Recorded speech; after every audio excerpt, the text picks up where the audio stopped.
अस्सलाम वालेकुम दोस्तों, welcome back to my channel. दोस्तों आज के व्लॉग में भाई हम दही और सरसों देने का जो है वो तरीका ज़रा समझेंगे कि जानवरों को किस तरीके से दिया जाता है। गर्मियाँ भाई शदीद आ चुकी हैं और गर्मियों के स्टार्ट होते ही जो एक सबसे बड़ा मसला आता है वो ये आता है कि जो हम जानवरों को वंडा दे रहे होते हैं ना, क्योंकि उसमें हाई प्रोटीन होता है और वेट गेन के लिए बेसिकली वो वंडा दिया जाता है। काफ़ी हैवी होता है, इसमें गर्माइश होती है वनडे में। तो उसको जो है ना बैलेंस करने के लिए, यानी कि इनके मैदे को ज़रा ठंडा रखने के लिए ना, ये दही और तेल जो है वो दिया जाता है। अब बात ये है कि जब ये इतना गर्म वंडा इनके मैदे में जाता है ना, तो एक समझ लें कि ये इनका मैदा एक फर्नेस की तरह काम करता है। इतना मतलब हीटअप हो जाता है, जानवर जो है ना इससे हाँफना शुरू हो जाता है। तो अगर इसको कूल नहीं किया गया या इसको ठंडा नहीं किया गया तो उसके जो है फिर नेगेटिव असरात जो है वो जो है रोनुमा होते हैं। उसमें फिर ये कि जानवर प्रॉपर वंडा हज़म नहीं करता।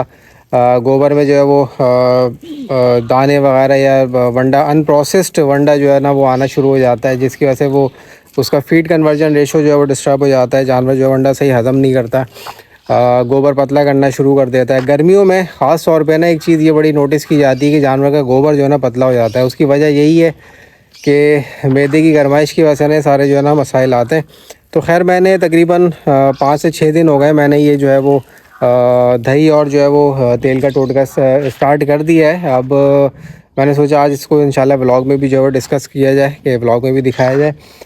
तो इसमें हम थोड़ी सी टाइमिंग के हवाले से बात करेंगे, राइट टाइम इसका क्या है, क्वांटिटी के हवाले से बात करेंगे, क्योंकि ये चीज़ें बहुत इंपॉर्टेंट होती हैं कि कौन सी चीज़ आपने कितनी मिकदार में देनी है, अगर रेगुलर बेसिस पे देनी है और किस टाइम पे देनी है। दोनों चीज़ें बहुत इंपॉर्टेंट है। तो आज के व्लॉग में ये इस इन डिटेल बात करेंगे। पहले जो है मैं जो बनाने का इसका प्रोसेस है वो आप दोस्तों को दिखा दूँ। ये देखें भाई, ये दही है, इसको थैली में ही फेंटा जा रहा है ताकि ज़रा पतला हो जाए, इसके दाने वगैरह टूट जाएँ। और ये तकरीबन 2.5 किलो के करीब जो है वो दही है ये। चलो भाई, ये जो है वो 2.5 किलो के करीब जो है वो दही आ गया इसमें।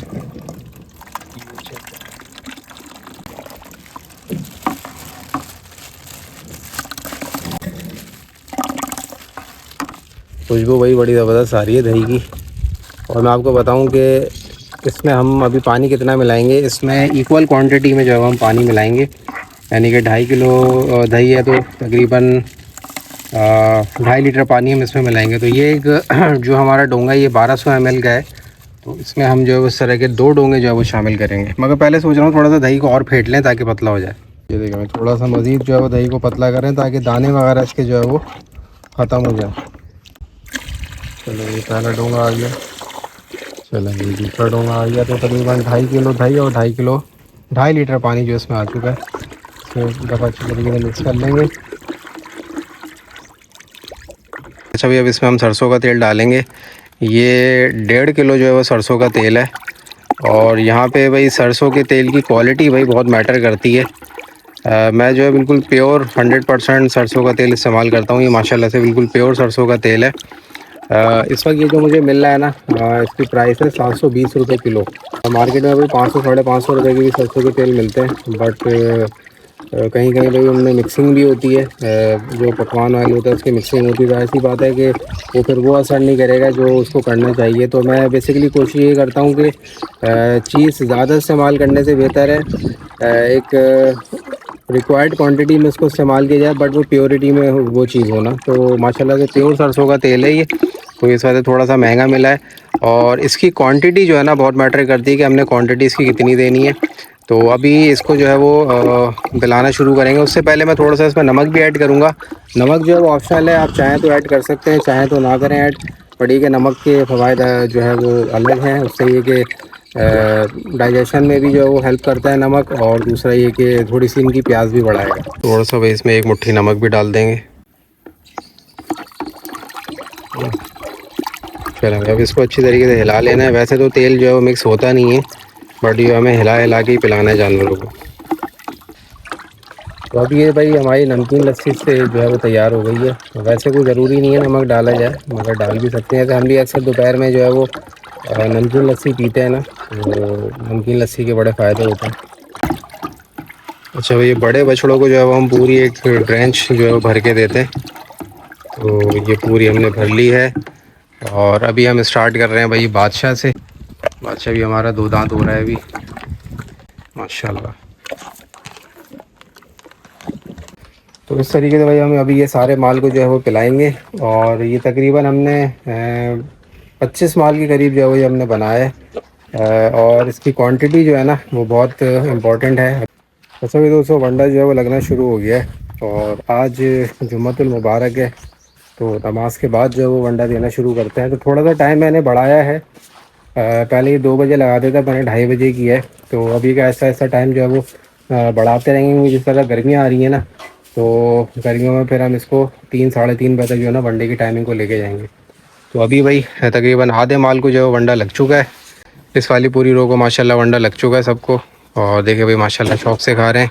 ये हमारे भाई मार्शमेलो है माशाल्लाह। आप देखें ना, नेचुरल शाइन देखें भाई मार्शमेलो की, माशाल्लाह क्या खूबसूरत शाइन आ रही है भाई, नेचुरल शाइन है ये। और ये दूध भी पीता है भाई माशाल्लाह से, जो चमक है ना दूध की वो माशाल्लाह इस पर नज़र आ रही है। बाकी भाई दोस्तों थोड़ा सा जिक्र कर लेते हैं, हमने जो आज तेल और जो दही दिया है ना उसके बेनिफिट्स के हवाले से बात कर लेते हैं। सेपरेटली बात करूँगा, तेल का अलग दही का अलग। स्टार्ट करते हैं तेल से। देखें तेल जो है ना मेन जो है वो फ़ैट का सोर्स है, और फैट जो है ना बेसिकली एनर्जी का सोर्स होता है। तो जो हम तेल देते हैं ना वो बेसिकली जानवर को एक तरीके से एनर्जी प्रोवाइड करता है। और स्पेसिफ़िकली हम जो सरसों का तेल दे रहे हैं ना उसकी एक जो एक ख़ास जो इसका एक फ़ायदा है वो ये कि एक तो ये कि ब्लड सर्कुलेशन को अच्छा करता है। दूसरा ये कि इनकी जो स्किन होती है ना उस पर शाइन लेके आता है, एक शाइनी कोट लेके आता है इनकी स्किन में। तो अब एक जो है ना क्वेश्चन लोगों के जहन में आता है कि सरसों का तेल सर्दियों में नहीं देते, गर्मियों में देते हैं।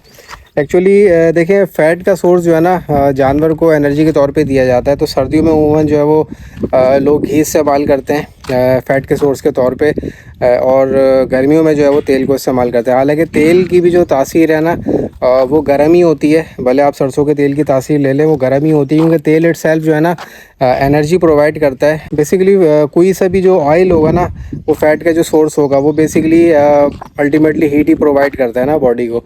तो इसको हम जो यहाँ पे एक हमने एक कॉम्बिनेशन बनाया हुआ है दही के साथ देने का, उसका एक फ़ायदा ये भी है कि इसका जो हीटिंग इफ़ेक्ट है ना, जो ऑयल का हीटिंग इफ़ेक्ट है वो दही के साथ देने में जो है वो कुछ ज़रा ठंडा हो जाता है। मतलब ये कि ज़्यादा हीटिंग इफ़ेक्ट नहीं रहता उसका। तो इस वजह से जो है ना रेगुलर जो है ना देने में आसानी होती है गर्मियों में भी सरसों के तेल को। अब बात कर लेते हैं ज़रा दही की, कि दही जो है हम लोग क्यों इस्तेमाल करते हैं। अच्छा ये जो है ना यहाँ के जानवर अभी इंतज़ार कर रहे हैं, इनको वंडा नहीं लगा है, अभी इंशाल्लाह लगेगा इनको थोड़ी देर में। तो यहीं पर ही वही खड़े होकर बात कर लेते हैं। तो बात कर लेते हैं कि दही की। दही तो नो डाउट एक कूलिंग इफ़ेक्ट देता है भाई गर्मियों में। ख़ास तौर पे हम भी जो है वो लस्सी पीते हैं, बड़े शौक़ से पीते हैं, और जो है वो कहते हैं ना ठंडक हो जाती है अंदर।